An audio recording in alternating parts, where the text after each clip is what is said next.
Well, good morning, everybody. On January 17th, 2023, my name is Larry Jacobs. This is Pre-K 12 Education Talk Radio, and a good friend of ours is here with us today, Mark Barnes, who's a longtime educator, author, and founder and president of a wonderful publishing house in education called Times 10 Publications. So wonderful, in fact, that we work with them quite closely with our Consortium for Equity in Education over at ace-ed.org on our Equity Awards and other things. And they were nice enough to award one of our Equity Award winners, a woman teacher in Meriden, Connecticut, a book contract.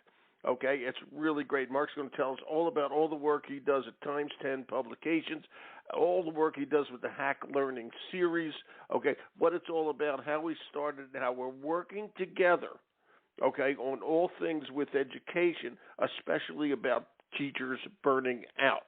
He has a wonderful author named Amber Harper, who I've talked to. She'll be on again tomorrow. She couldn't join Mark today, unfortunately, so I'm bringing Amber on tomorrow. She's author of The Burned-In Educator, and we're going to be talking to her tomorrow, Mark today, about the difference between burnout and burn-in, okay? We want you to stay in your job. And, of course, over at ace-ed.org, we have our magazine, Equity and Access. You can click on the cover and read it. We have our seltoday.org, teacherretention.com, okay? And all the podcasts are archived over there as well. So without further ado, let me bring on Mark Barnes. There he is. Hi, Mark. Hey, Larry. How's it going? How you doing, buddy? Pretty good. I think I forgot to introduce myself to everybody. Hi, everybody. I'm Larry Jacobs. Did I mention my name before, Mark? I don't know. I think you did right at the top, but our memories are probably not what they used to be. Right. I do that almost automatically, and then I forget if I did it or not, and I want to be sure. So there you go. So thank you for calling me Larry, old friend. I appreciate it. It's great. Okay. And how you doing?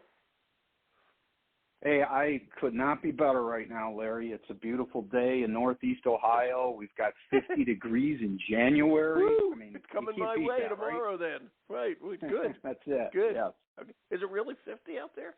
Wow. Yeah, going to be almost mid-50s today. Holy crow. That means it's kind of moving off maybe a little bit towards Buffalo to give them a little respite. What do you think? Is it going up that high? I'm happy to send some love Buffalo's way. They need it. And good luck to them in this week's game, by the way. Okay, right, so there you right. go. Okay, we'll see what happens with that. All right. Talk to me about what you're doing at Times 10 these days. What's the we hot got all kinds of things. Yeah, all kinds of things going on, Larry. We're very excited about 2023. We're still delivering great content weekly over on our website, on our blog. Our authors are continuing to generate content, not just books, but they're writing great articles. They're sharing stuff on social media. We're always collaborating to provide practical solutions that busy educators can read today and use tomorrow. Exactly. That's our mantra. And we've got great books coming. In fact, a little sneak peek for your readers. 1 week from today, we are going to release a new book. What is it? It's called Preventing Polarization. And that book is really, and when you think about polarization, I mean, that is something that educators face, every day. And we're in a very, highly charged political world right now. And there's so many hot topics. And then you've got a lot of people saying, you can't talk about this in school and you can't talk about that in school. And, a lot of people saying you can't read this or you can't read that.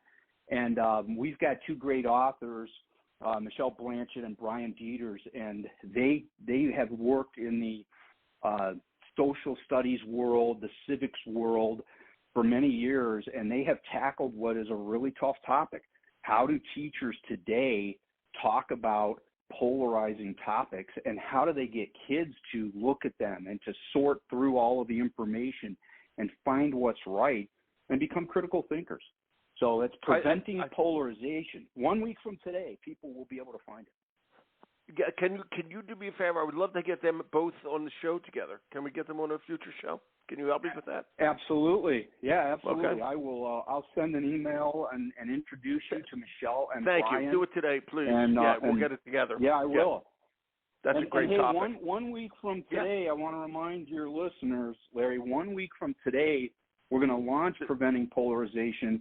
And what we're going to do is we're going to give away the Kindle version for the first few days absolutely free. So that's a book that retails for $22. We're going to give it away.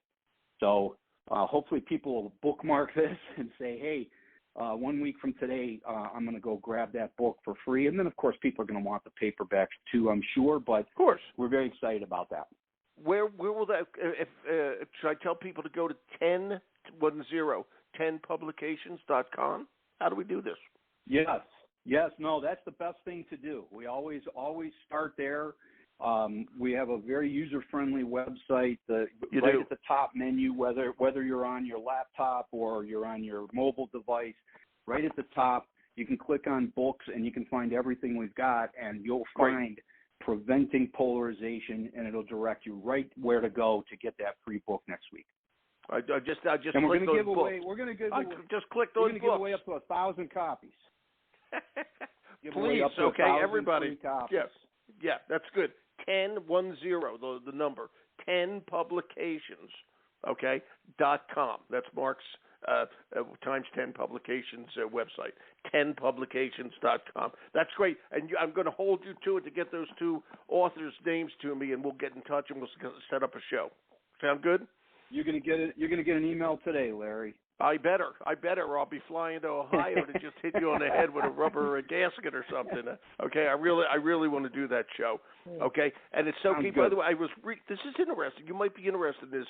I don't know if you subscribe, but yesterday in the New York, I think it was yesterday, it might have been Sunday, in the New York Times, there was an article about Finland. All right, and how Finland is number one in teaching kids media literacy.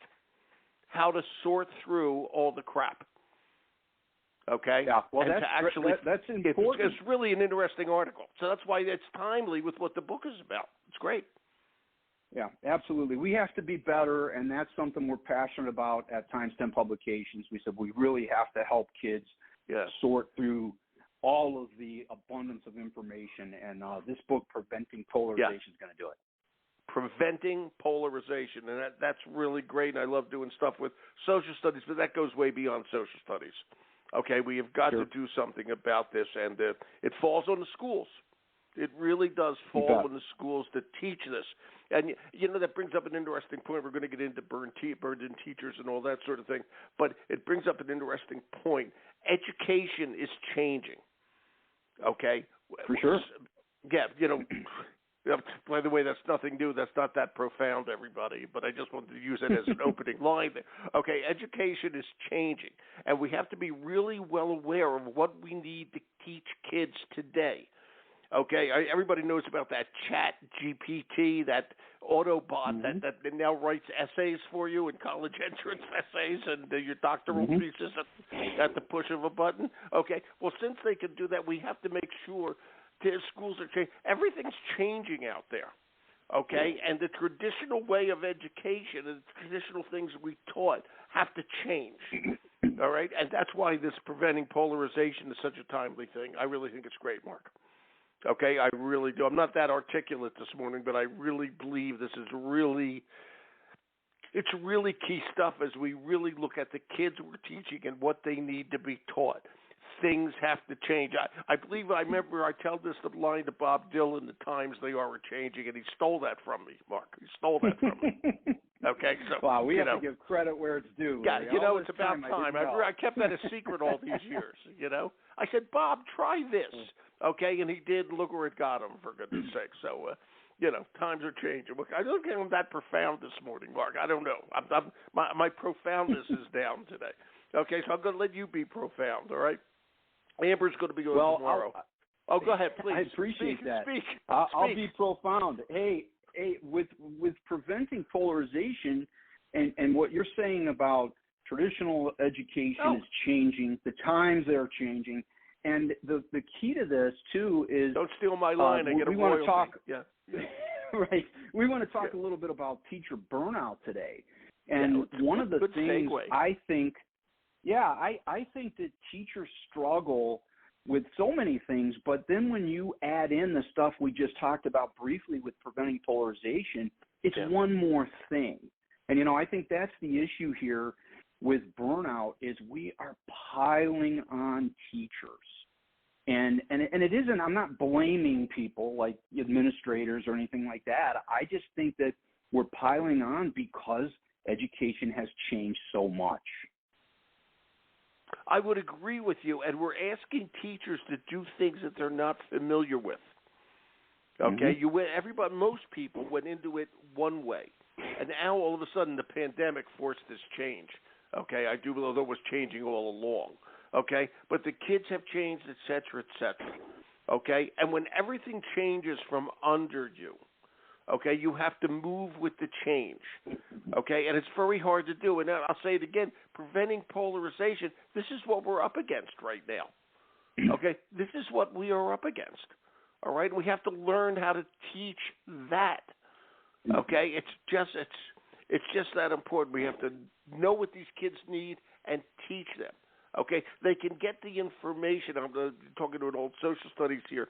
They can learn in 1776 about the Declaration of Independence almost by themselves if we point them to it. That's the information highway we're on.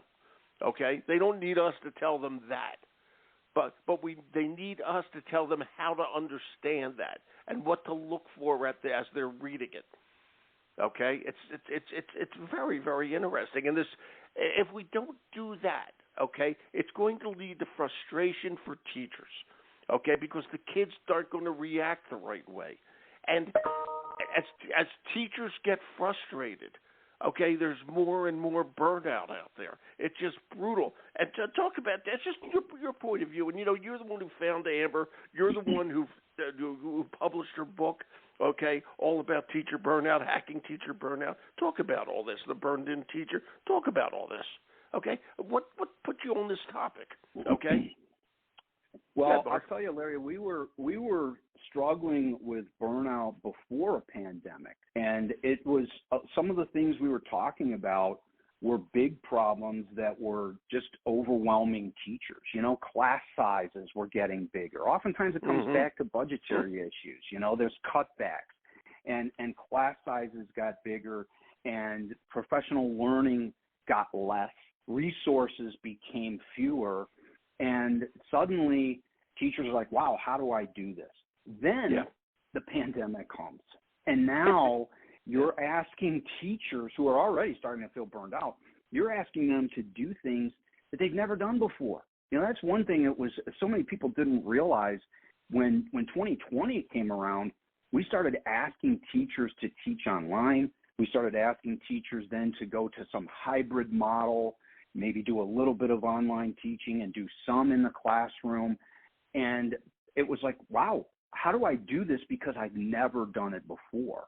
And I think a lot of people looking in didn't truly understand that. So then they had to navigate that, and without a lot of resources and without a lot of support. So what happened, a lot of teachers left, whether it was in 2020 or 1 or 22, a lot of teachers were so overwhelmed, so burned out that they said, I can't do this anymore. So now you get to 2023, and the problems are even bigger because now you have teacher shortages. You have substitute teacher shortage. I mean, what substitute teacher wants to go in and work for very little money in a rough environment, right? Nobody wants to do that. And so then what do the school leaders do? They say, well, we have to fill spots, so let's get the teachers we already have to fill those spots. Let's pull this teacher from this class and put her over in this class. Let's combine kids into one room because we don't have enough. That is truly overwhelming for all. It's for the school leaders, the principals, the counselors, and the teachers.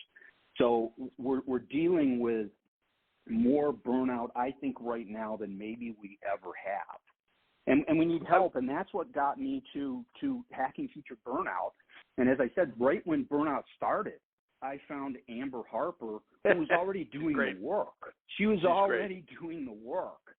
And I said, wow, this is an amazing topic. And she created this burned-in teacher model, helping teachers identify their burnout and then giving them strategies. And again, that just comes back to what we do at Times 10. We want to find the people who are doing the work, and it's all about helping teachers. We're not solving problems, Larry. We're helping teachers solve problems. It's a partnership. Yeah, it really is. And you said your series, that all the hacking books. I mean, it's just read today, use it tomorrow. It's just that simple. And Amber, I was just watching on TV. It was a public service commercial the other day, and it was a African American woman who was in front of a classroom, and she says, "I'm an ex-drug dealer, and today I'm going to be your teacher."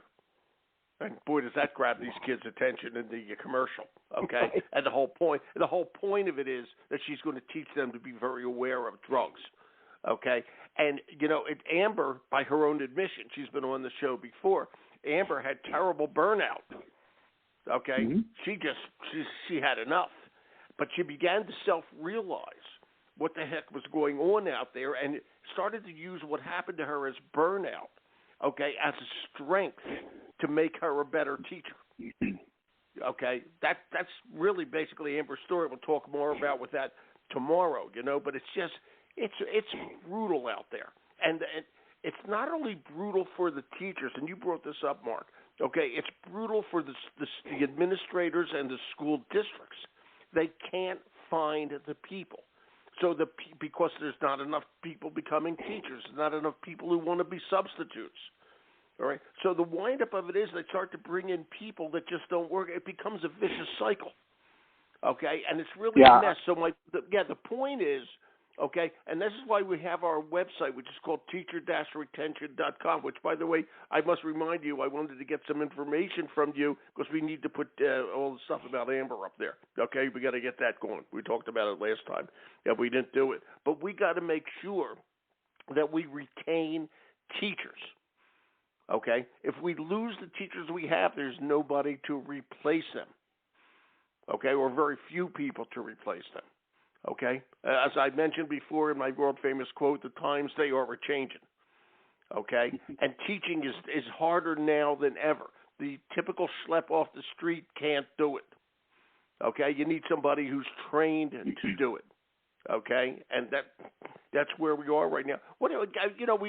You always say this. Okay, read what we write today, use it tomorrow. Give us an idea for burnout. By the way, that was my speech for today. But that was my speech for today. I hope you enjoyed it. Good. I did. It was great. Thank you. I think you have found your profoundness. Is that right? Profundity? I don't know. As a publisher, I should know these things. So Larry, the thing is, this is why, and I know you're going to talk to Amber, and we'll use this time as a little preview for her to let the experts say this stuff, but what it is helpful, and it isn't just for teachers. Hacking teacher burnout is really for educators, for anyone. Leaders can be burned out as well, and absolutely. Amber's information is for all educators. In fact, I think it's good for all people. But some of the things you said, what are specific? So a few things that Amber suggests, and I use her information, sort of like you use Bob Dylan's, or is he using yours? Sorry. I use her information to share with people, and she emphasizes a lot of things that are simple, and that's what hack learning is. She says, first of all, let's take a pause.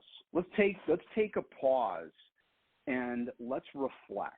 So she writes about reflection, and we need to, as educators, in this time of being overwhelmed and burned out, reflect on who we are, what we do, what our mission is. I always say, first of all, why did you become a teacher or a school leader?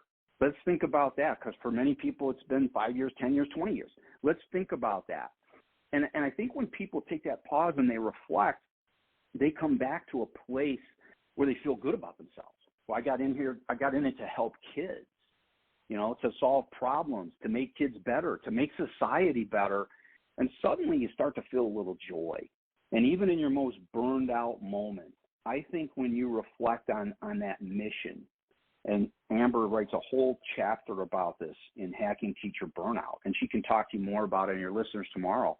We will. This creating a mission, for a teacher. She talks about branding. I think, when we say the word branding or brand yourself, we're thinking about business. Businesses have brands. But she has a wonderful hack for creating a teacher or educator brand. And that's really important because when we have a brand, maybe your brand is, I'm someone who helps kids improve. For me, I like to say, when people say, what do you do? I like to say I help educators solve problems. So it isn't I'm a publisher. It's my brand is I help educators solve problems. Right. So, I think that's all of that is important. Take a pause, reflect, celebrate what's good. We tend to, when we're burned out, immediately go to the bad. Oh, today this happened and that happened, and I had a problem with this student, and boy, my principal really upset me. Things like that. And I think it's important to start with a positive. What happened today that was good? I truly believe that there is no such thing as a day in the life of a teacher that something good didn't happen. I mean, you're working with kids, right? Something good happens. So I think those are the things. Self-care, take a pause, reflect, and celebrate. Too often you don't do that, and sometimes you just don't have time to do it, and I'll tell you, we got to get back to that. I mean, it's just that simple, and it scares me, to tell you the truth. And I got to go back to a point you made a couple of minutes ago. We talk about teacher burnout, but there's also principal burnout, superintendent burnout, school board burnout, educator burnout. You can talk about all this sort of stuff, okay? And I have to say, it's really hurting the profession. And you talk. I want to go back to the very beginning here. We talk about preventing polarization. So many people are coming down on schools and teachers and screaming and yelling and all that sort of stuff, okay, and trying to take over school boards and all that. This is not good, okay? This is not good, okay, because they're doing more harm than they are good. We have a system. The system works pretty well. It's not perfect, but it works pretty damn well. That's what everybody always says. Democracy is the worst form of government. Unfortunately, there's nothing better. There's nothing worse. You know what I mean? It's just yeah. The democracy's messy, but there's nothing better. Okay, and it's the same thing with this. This is important for people to understand, and it's important. This is key for educators to understand how to work within it. The system is changing. The system is changing, okay? And it's not the same mindset that we've had, the idealistic, so to speak, mindset. You can't be going into teaching for the money. You're not going to. It's not operating a hedge fund, okay? There's some kind of idealistic mindset behind it, and if utopia gets changed, okay, it's not the same. But we have to learn how to deal with this. And this is, it's just so darn important. I always say, on another subject, all of your books are about hacking this, hacking that, etc. What's your favorite book of all those? What's your favorite book of all those? Oh, Larry, come on. What's your favorite? No, not your favorite author. Your favorite topic. Your favorite topic of all this. I mean, I'm looking here: hacking deficit thinking, hacking classroom management, hacking school discipline. I'm going to go down the list: hacking school culture, all this sort of stuff. Of all these things, what do you think's the crazy? I don't know. I'll tell you, the most important, the most whatever. Yeah. Well, I think I can answer. And it's not just about one book or two books, but really this topic is enveloped in a lot of our books, and it's engagement. So we have several books called Hacking Engagement, and the author provides hacks for both teachers to be engaged in their career, but also then how to engage learners. And I think it can circle back to burnout. I think a lot of times we go into the day and the outlook is negative. We're walking into our workplace thinking this is going to be hard. Today will be tough. I've got this issue to deal with and that student to deal with, and oh no, I have a parent meeting and it might be acrimonious. I think a big key is we do have to know how to engage people in general. And it can come right back to that. How do we, Amber talks about your people. Who are your people in your workplace and in your personal life, and how do you deal with them? So she addresses issues that we have with principals as a teacher. How do you handle that? So I think a big part of it is engagement. So that's my favorite topic, and I think not just our hacking engagement books, which, by the way, we're getting ready to have a third soon. Good man. But I think all of our books are in some way about engagement. If you look at School Discipline, Hacking School Discipline is an extremely popular book. It's also about engaging kids. It might be talking about discipline and how you build rapport with kids and all that. That's engagement. So I think my favorite topic really in education, maybe is engagement. Yeah, it's cool. It's funny, and I have that. By the way, I just was looking through your books again, and I forgot my old friend Star Saxteen is on there. Okay, Hacking Assessment. Okay, she's on our show a lot. I love Star, working with her and all that sort of thing. Mark, I have to ask you, as you go, were you going to say something? I'm sorry. I was just going to say, Mark? Star's written. She's a prolific writer. Yes, she is. And she's written for other great publishers as well. Yes, she has. But she's done many books for times 10. I talk to Star frequently, and I'm always like, hey, when's your next book coming? So, yeah, she's a wonderful educator. Yeah, she's a favorite person of mine. She's on the show quite often. Okay, I have to ask you this. This is funny. I never thought of this before, and you're going to laugh, and I mean this as a compliment. You're not going to believe this, but I'm going to say you got hacking school discipline, hacking assessment, hacking deficit thinking, hacking project-based learning. I can go on to hacking modern teaching. Let me do a few more. Hacking school culture, hacking learning centers, okay, et cetera, et cetera. This is a compliment, okay? Could you think of yourself as a Cliff's Notes of teacher education? This is a compliment. Yeah, this is a compliment, no, by I the way. appreciate it. Yeah. I agree. I know where you're going. The other thing we think about in addition to Cliff Notes is the For Dummies books, and good enough. I've actually had people say your hack learning books are kind of like the For Dummies, and I think when you're doing stuff for educators, you don't want to use the word dummy. Yeah. But it really is the key is simplicity. If you have Cliff Notes, it's taking a large work and drilling it down into something smaller and easy. And in the For Dummies books, it's taking something that might be really complicated and simplifying it. And that is really what we're doing in the Hack Learning series. And honestly, I think we do it in our other books too. And even a book that's not in, like Preventing Polarization, which we talked about coming out next week, is not a Hack Learning series book, but it will have a lot of those features. The simple, here's a problem and here's a solution. And oftentimes the solutions are things that people just don't see. So that's what we're really proud of. I appreciate you should be. It is meant to be a compliment. You know how I feel about the work you do. And, you're an educator. What did you see, okay, how this was needed? Okay, how long have you been doing it now? All your time since publishing. 8 years. 8 years. And look how many books you published. Okay, how'd you become a publisher? Well, I wrote first. I was a language arts teacher, and I worked for a newspaper many years ago in another life, so I've always had a writing background.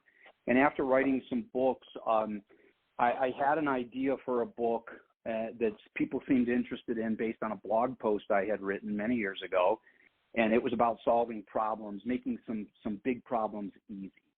And this was pretty popular, and a very good friend of mine, Jennifer Gonzalez, who does Cult of Pedagogy. She's known in the blogging world widely. Her podcast has over 10 million downloads.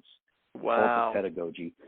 And I knew Jennifer before she was as big as she is now in education, and we agreed on a lot of things. We were like-minded people, and I said, hey, I want to do this book on solving problems. I said, I think there's some quick fixes for some big problems, and I'd like to write that, and I'd like for you to write it with me.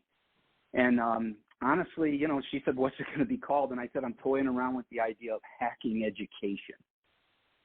And, that's what happened. Jennifer and I got together and we created this formula for problem solving. And that's where hacking education, 10 quick fixes for every school came about. And when I was thinking about publishing, she said, who are we going to go with? And I learned a lot over the years from a lot of smart people. And I said, I think I'm actually thinking about starting a publishing company because I want to do a series. And, if you go to someone else and you say, it's hard enough to find a publisher who wants to publish your book. If you then go to them and say, hey, I want to do a whole series, that's a tricky pitch. So I just said, you know what? We're going to do it on our own. I'm going to build a company. I'm going to find great people. And here we are 40-something books later. Think about that for a second. How many years? How many years? Eight. Think about what you just said. 8 years, 40 books. Do the math. Yeah. Do the math. Okay. Yeah. It's unbelievable. No, it's exciting. Yeah. And then when we started, like our first year, we did 3 books because it was new and we were figuring it out and learning along the way. And, so yeah, I'm real happy. And we still stick to being small. We're a very small independent company. We're still going to do 6 to 8 books a year, even though we've gotten better at it now. That's a lot. But it is. It's a challenge. And, we love what we do. And that's a big part. That's another thing Amber can talk to you about, burnout and being burned in. Yeah. That idea of being burned in is to love what you do. If you do that, you never have to work a day in your life, as the old Saul used to say.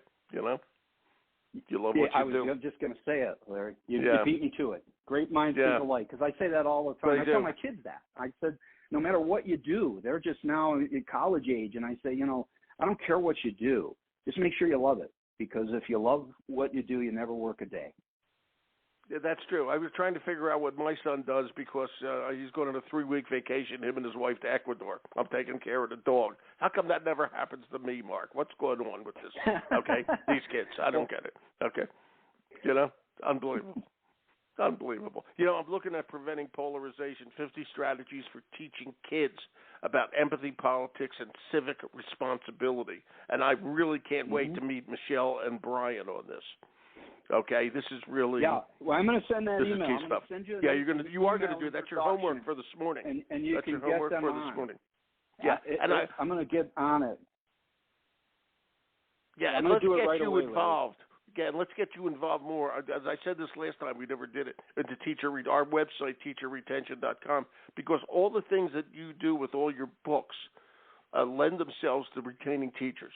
The happier, more engaged teachers are, the more they will stay in their job, and that's what we're looking for here. Everybody listen to that. Okay, this is great stuff. And you read it today, you use it tomorrow. It's great stuff. Mark Barnes, publisher of Times 10. Thanks, buddy. This is great. Hey, Larry, it's always a pleasure. Always a pleasure, my friend. It is, It really is. It always is a pleasure. Hey. Like they say, if you like what you do, you're not even at work. I appreciate it, my friend. Right. Thank you. All right. Okay? Take care. Take care, buddy. Yes, you're welcome. Right. Bye-bye. Okay, Mark Barnes, everybody. 10publications.com, 10publications.com. We're going to archive everything over at ace-ed.org. I'm Larry Jacobs. Thanks for listening.